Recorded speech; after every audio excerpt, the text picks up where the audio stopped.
So today I'm talking to Nicole. Nicole is a yoga teacher, a yoga student, very dedicated to Purna Yoga and to yoga. And we were asking ourselves, what is yoga? How could we explain yoga to people who have never done yoga before or who have a certain perception of what yoga is?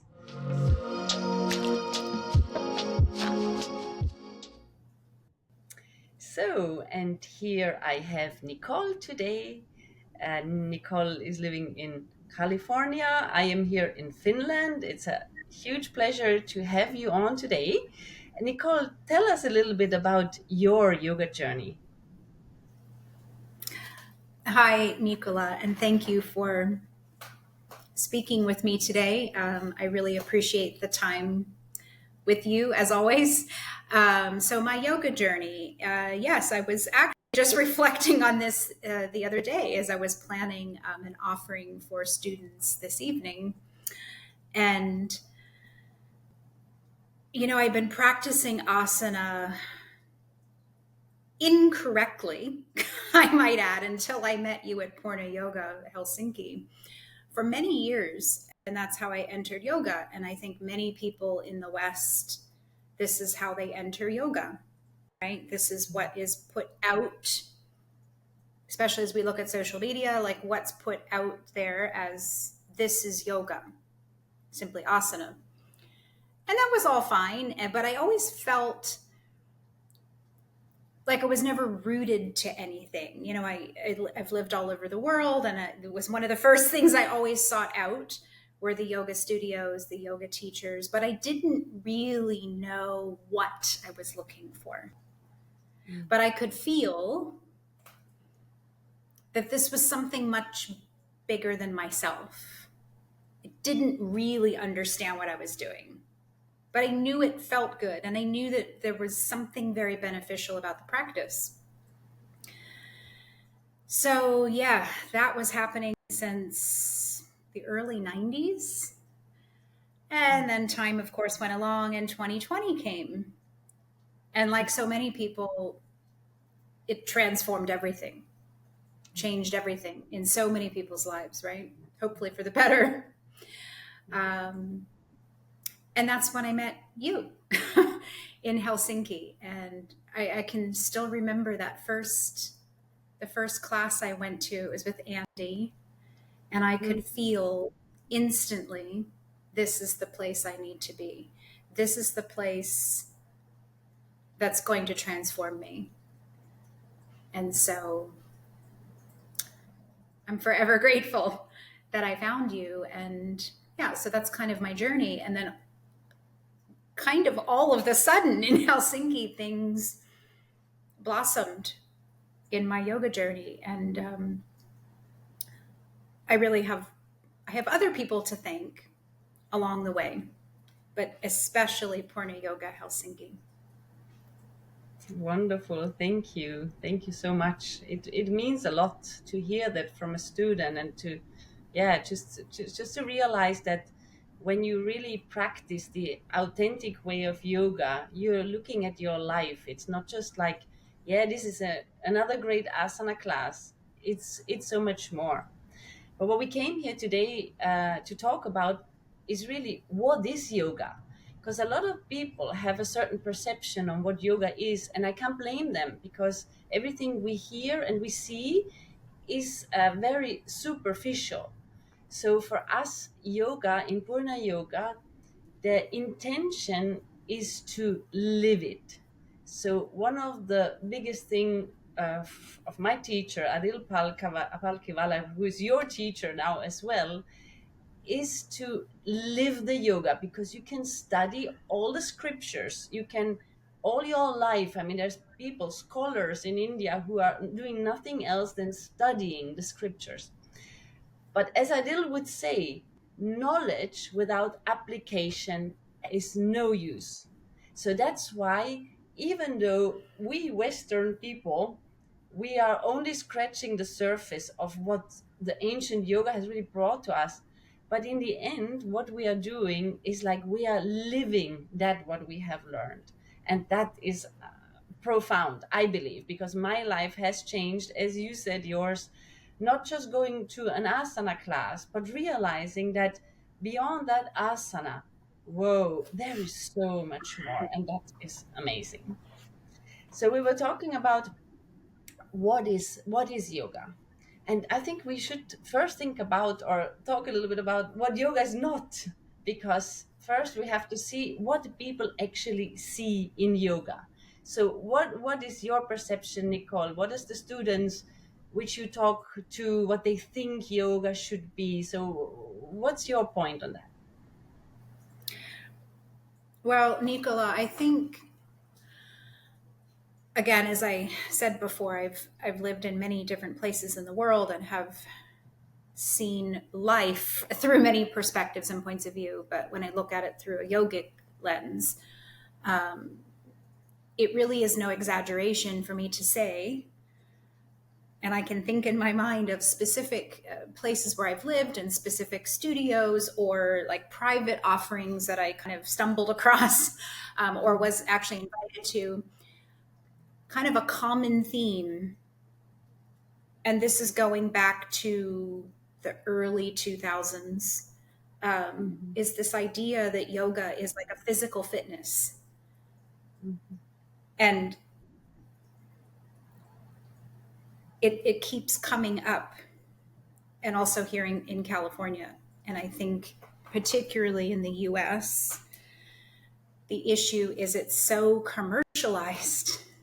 You yes, know, yoga has become so commercialized and so marketed in a way that takes it so far away from the roots.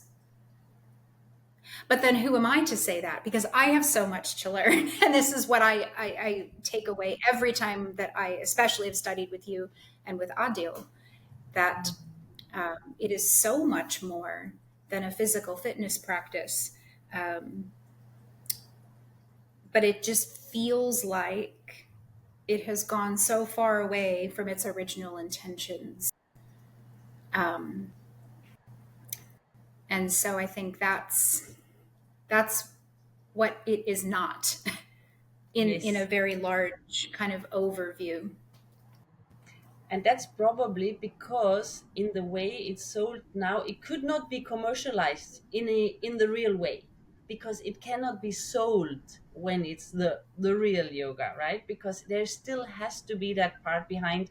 In our world today, everything has to be an exchange, and if there is no, yeah, if you cannot commercialize it, it's not going to work. So when I was listening to a person, he's talking about like how what's trending on YouTube, how can you get people to click onto your videos and all that. And so his suggestion was, whichever niche you're in, go to Google News, and in Google News, Google in your niche and see what's trending at the moment. That was interesting. If you're going into what's trending in yoga, what do you get? So, puppy yoga. They are now um, discontinuing puppy yoga in Italy because they think it's torture to the animals. Thank God. I mean, why even doing this in the first place, right? And then there was another article about, yeah, in San Diego you can now not do park yoga anymore because people use free space, and it was all that. And I was like, this, what is the news about yoga? Because what you would want to hear is like, okay, people have connected so deeply to themselves, so they started to reject certain things in their lives, and that means that we are not the consumer anymore. So there is no news on that. In yoga, it's all about superficiality, and that is also why people then think, oh yeah, it's a fixed physical exercise, and now yoga can be all of it. It can be drinking with it can be having the animals there, and I don't know what all other yogas. There was this beer yoga and the goat yoga and all that. So this is what people think it is, and obviously some people think like, this is weird, I don't want to do that. So have you heard about this as well? I have, and actually, I was invited about a month ago, 2 months ago, to I won't say where exactly, but somewhere here in California to come to their organization.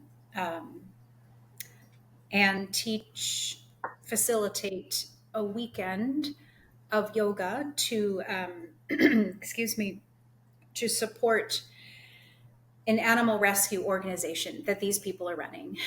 And of course, that's absolutely like my soul. That's my dharma, right? Like, so I instantly was interested. However, the caveat was, well, it's at a vineyard, and I knew exactly what was coming. um, yeah.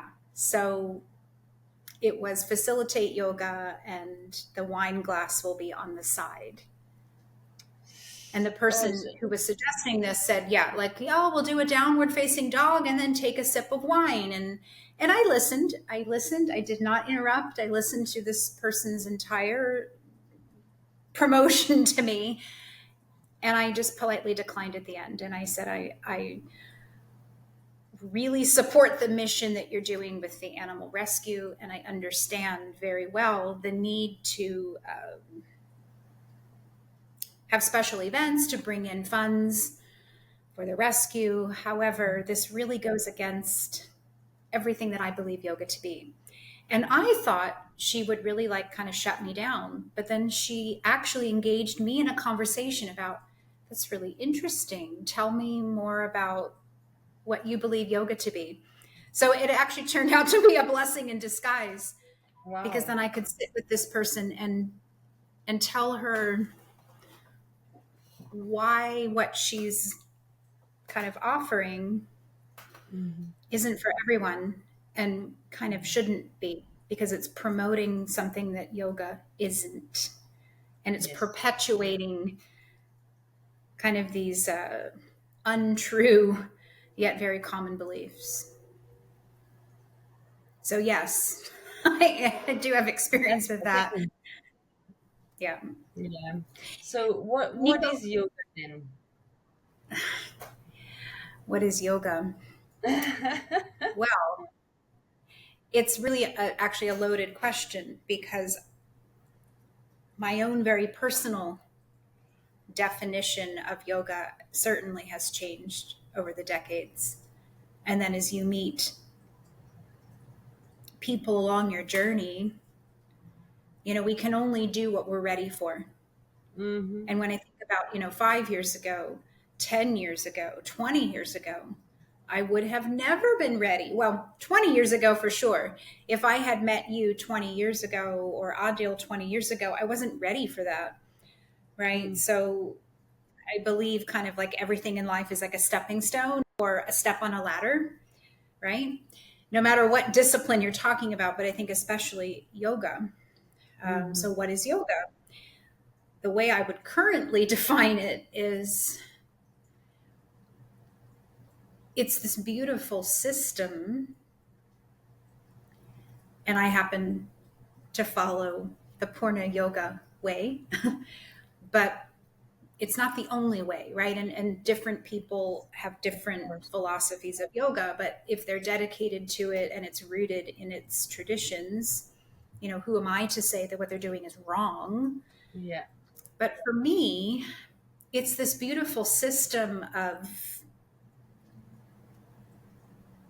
helping a person become highly aware.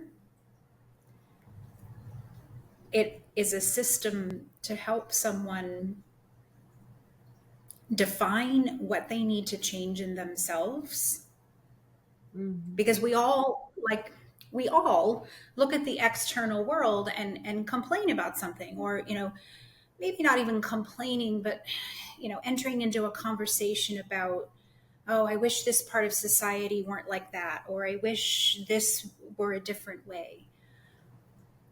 Fair enough, and they're all valid points, but then what are we changing in ourselves? If I'm not looking inside myself first, and kind of looking at those darker shadows, Yes.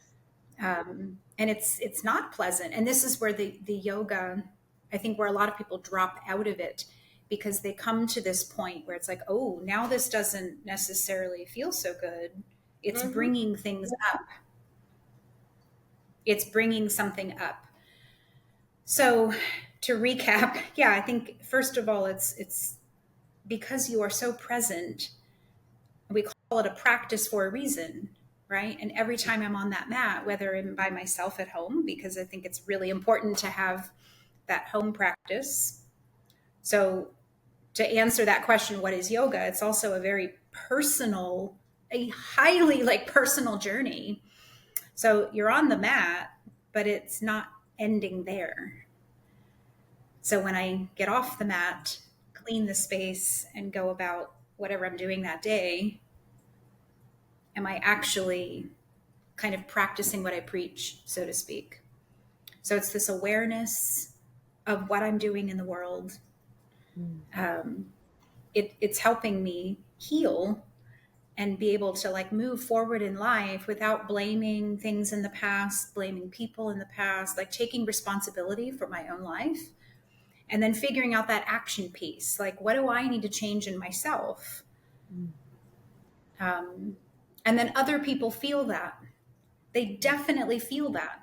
And they feel that there's something different about a person who practices and facilitates yoga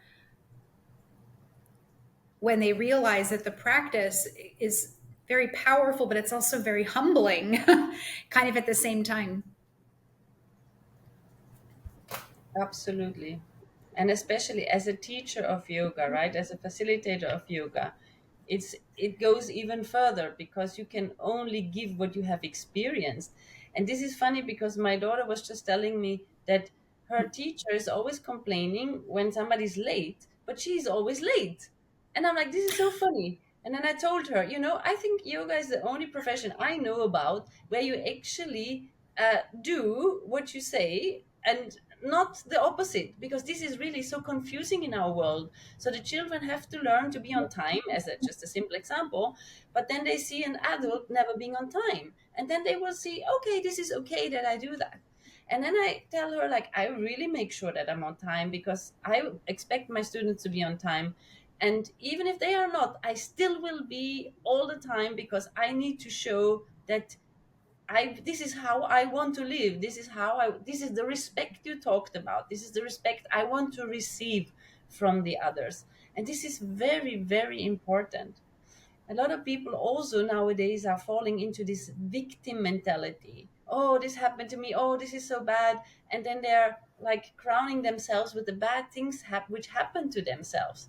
This is not yoga. It's like you're reaching with your discipline for success and for you want to grow, right? You want to be more of yourself.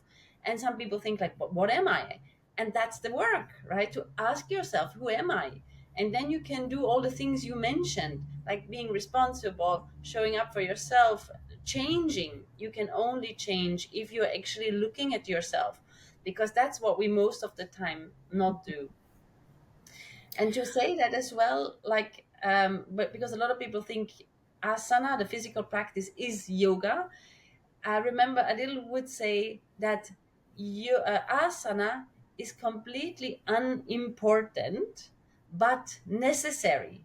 And that's because in the world we're living today, right? Because when you are on your mat and you're actually doing a physical activity, asana, then you are feeling yourself, you're going deeper, it becomes a meditation. And that's also the point, right? We need to create that meditative state, and we sometimes have to be just close off everything and shut down, which of course social media is doing the opposite. It just makes your senses go out, but just shut down and come into that stillness and listen and don't run away from it. And this is where you mentioned, this is where people go, they don't want to deal with the yoga anymore because there's too much going on.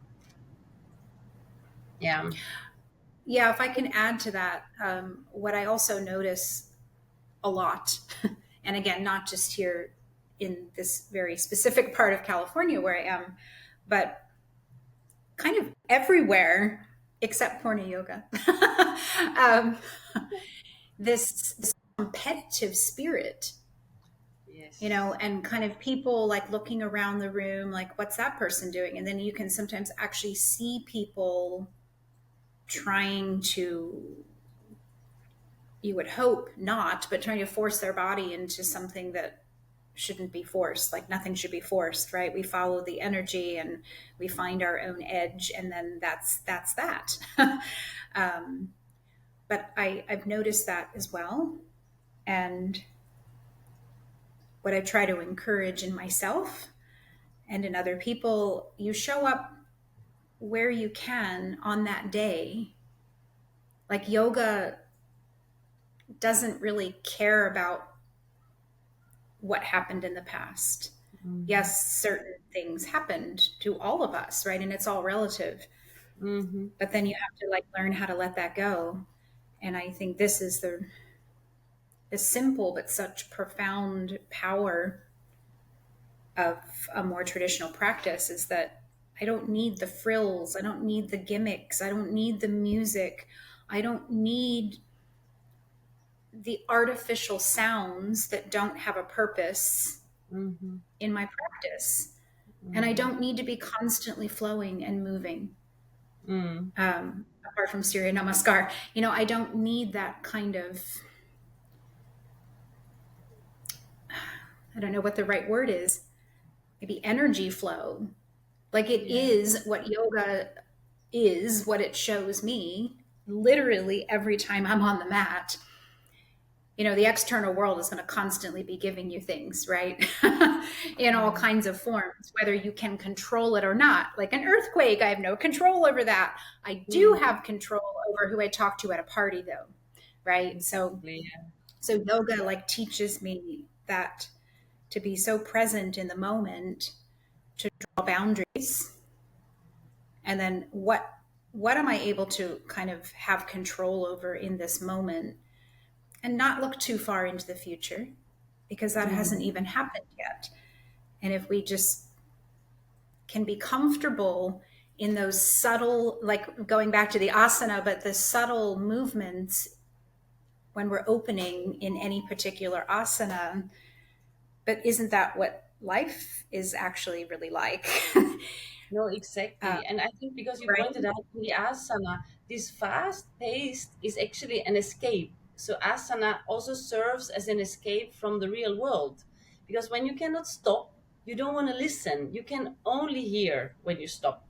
And this is exactly where this fast paced, dynamic form of yoga, people, I'm sure they have great benefits, physical, for sure, mental as well, but they never get to work on that deeper level of who they are. And so yoga becomes an escape for some. And in that way, I think it's very important to find a system as well where you are made to stop. And you're going to be made to stop and actually be challenged to suffer within your posture, because that shows you something, that tells you something about yourself, that shows your character. How can I be there? How do I deal there? It doesn't mean I'm a good yogi because I can hold a pose very long. It's like I'm suffering in the pose. I either give up or I don't give up, whatever I do, but I notice what I'm doing and what kind of person I am. Mhm. So that's for that the asana is Yes. amazing. And what kinds of adjustments, that I need to make. And I'm thinking back to, what is yoga? I think back to the heartful meditation that I participated in back in Helsinki. And when was that? Early 2022, I Mm-hmm. believe. I remember it being very dark. So it was in the winter of 2022. Um, and what is yoga? It's all of those things, right? It's not only asana. And this is kind of the battle, so to speak, with so many people, that there are so many other aspects, and they all connect, right? If I can't, I'm trying to think of an asana that I don't like, but then I want to practice it more because I want to find out, like, how can I not improve, but how can I change my mind and my body in that shape to open something up? It's clearly showing me something. Janu Shirshasana. It's not a favorite, but when I'm in that shape, I'm liking it more because I'm recognizing that there's something there that my body is showing me. Mm. Um, but then all of those other things, the stillness of the mind and controlling kind of the thought, like the thought will come in like, oh, I don't like this pose. Okay, let that thought go of I like it or I don't like it. Just be in it. Mm. Just be in it and As, experience it, as long as you are right? safe in it, yes, as long as you have a teacher who Yeah. keeps you safe in it. So it's not for the matter of just doing a pose. That's of course very important to mention as well. Yes. And I think along with that, this idea, and you mentioned it, this idea of yoga is a system of maybe even building like self confidence. Mm-hmm. Um, that 100%. when that when a pose is properly cued, and not just let's go into Adho Mukha Svanasana, let's go into a downward facing dog, and then nothing else is said. Well, you know, There's a lot to learn even in for my you own leaders. right, and like in my own mind, in my own home, when I'm practicing by myself, there's inner dialogue. Um, Absolutely. bend my knees, and then slowly release, and then bring the heels down. Um, things like this. It's not just go into this pose and then nothing. You're into an abyss. Exactly. And that also focuses the mind. And that's the other point, Yes. right? You need a focused mind. You don't want to have a mind thinking Yes. about something else while doing a pose. But what we need to add very importantly to all of this as well in what is yoga, what we do every day, we eat, we live, we put things on our bodies. So all of this has to be part of yoga. I cannot do a meditation practice, I do my asana, I want to feel, but then I go eat junk, right? It doesn't work together. And when your body is more sensitized to this, then it would also tell you, stop, no, I don't want. And so here comes the change again. Do I want to change? No, I don't want to let go of my habits because they're fun and it's hard, right? Everything which is hard, you're rather not going to do. So I believe this is the hardest part for some people. We start our teacher training, people read avoid caffeine. People get like, oh my god, how am I going to live with my without my coffee? It's a huge discussion, and I'm always like, be gentle with yourself, go little by little. Nobody tells you you have to, but if you're serious on that path, then you will have to make that switch. Otherwise, it's not going to work. Otherwise, you're not on the path, right? So these are all the things I think which are very Mhm. important to for people to understand. It's these everyday things which matter. So yeah. It does. It really does. And, since I've moved here to California, and again, everything is a process. Everything in life is a process. Like literally everything. I really believe this. And for a long time, I have wanted to really go vegan. And Mhm. I would say some products here, like I'm looking over toward my kitchen, are not completely vegan, but I would feel like I'm like 80% of the way there. Mhm. Like I haven't consumed cheese in months. And you know what, Nicola? I don't miss it because it goes back to the yogic roots of like what's and the dharma and like what's really important to me, what's my purpose. And I this is a very personal choice, obviously, but when I Absolutely. have like decided, not chose, I decided, no, we're going to go vegan now. I'm in a place where it's very easy to be vegan. It's just a very normal kind of part of Californian life to be able to find things that are vegan, restaurants and shops and such that are vegan. But when I think about like what, again, through a yogic lens, like what's really important to me, what really speaks to my heart. And again, this is a personal choice, but I can't be part of animal cruelty. I can't do it. And, Mm. when you do the research and you find out what happens behind the scenes, it Mm. just almost clicked like someone's turning on and off a light. No, Nicole, now's the time. You've been prepping yourself. You've been vegetarian for many, many years. What are you waiting for? And you're in a place where you have a lot of like supporters. Yes. Um, yeah, and I I do think, attribute this decision to yoga because it, yeah. it builds this sense of what's really important to a person. And like you said, it's a very personal choice because a lot of people think when you're in yoga, you're a vegetarian automatically because in Hinduism, vegetarianism is very big, and a lot of people think Hinduism and yoga go hand in hand, which is not the case, even though a lot of Hindus have practiced yoga. We do not promote any diets in Purna Yoga because it's exactly this. It's this personal choice. Mhm. Because, for example, I have been a vegetarian for 25 years when I was young because I thought this was the right thing for me. Later, as I grew older, I felt I need meat. And if I do not give my body meat, I disrespect it because it just feels better and it feels stronger. So we have completely opposing, the vegan and then the meat. And I was also like, I just rather not have the meat. I could just, if I could just avoid it.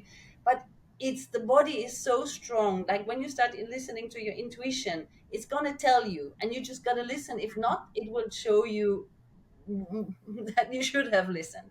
So I think like it's exactly, opposing opinions but respecting everyone for what their choices are, and that's the yoga. It's not everyone should do this and follow this, some ideology. It's about like what does your body tell you, and then you go. For Mhm. example, there could be a time in my life where I feel like, oh no, I don't need to eat anymore like I needed to eat at that time of my life, and so I will listen to that. So that's really the transformation of a person, to go from ignorance towards respect towards oneself and not Yes. just the others.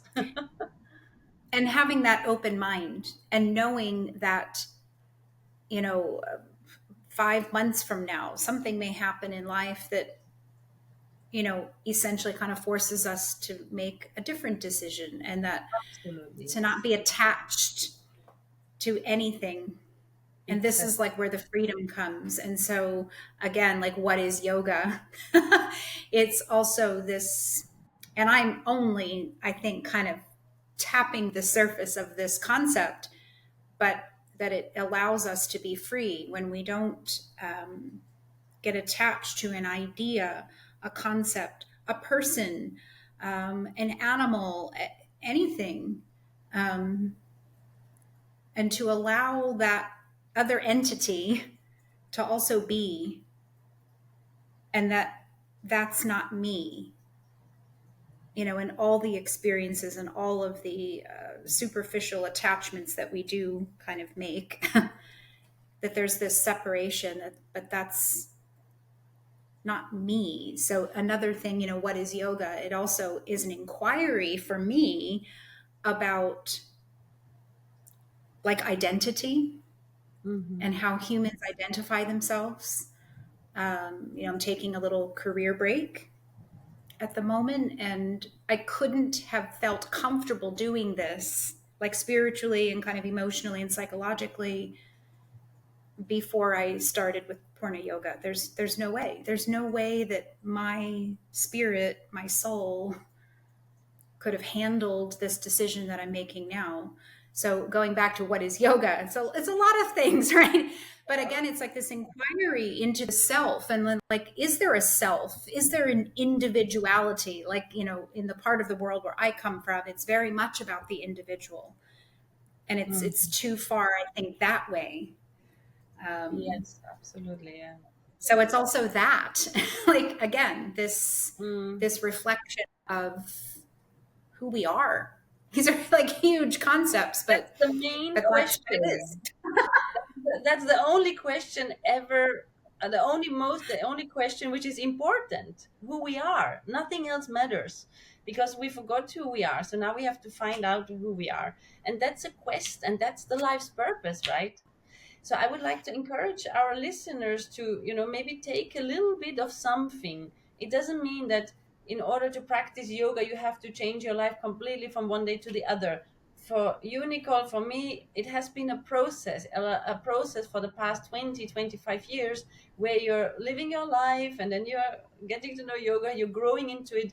When I started it, I felt like, how will I ever, manage this? Because it's too much. And so now when I look back, I was like, okay, I did the right thing. I did a little here, a little there. And then one day, and I'm still not, where I want to go. But this is the process. And one day we all understand there is nothing to achieve. There's only to be and to understand and to question who we are. And in the end, with those answers, we can also create just a more fulfilling life, because that's what it is in the end, right? We all want to be happy. We want to have good relationships. We want to feel good. That's it, right? Live your life with the best choices you make, and don't have any regrets. So do the things where you really feel like, yes, let's do that. So yeah, Nicole, thank you so much. So your last conclusion to this, please. Yeah, I actually, a memory from early 2022 in heartful meditation. Um, and we had gone into, you did the introduction, we had some discussion about the overriding concept, and I can't remember which one it was. And then we got into the practice of the meditation. And I remember, this is funny how the mind remembers things. I remember telling myself, you need to listen to the whispers, because if you don't listen to the whispers, they will become something much bigger, something much louder, and then it will kind of burst. And so yoga is this beautiful companion in life to help us listen to those whispers. That's a So beautiful thank you. conclusion. Thank you so much for that, Nicole. Thank you. You're welcome. It was really lovely having that conversation. I wish you all the best. And everyone who's watching, comment and tell us what yoga is for you. Or if you have any questions, I'll be very happy to answer. For Thank you, everyone, have Nicola. a wonderful evening. You're very welcome.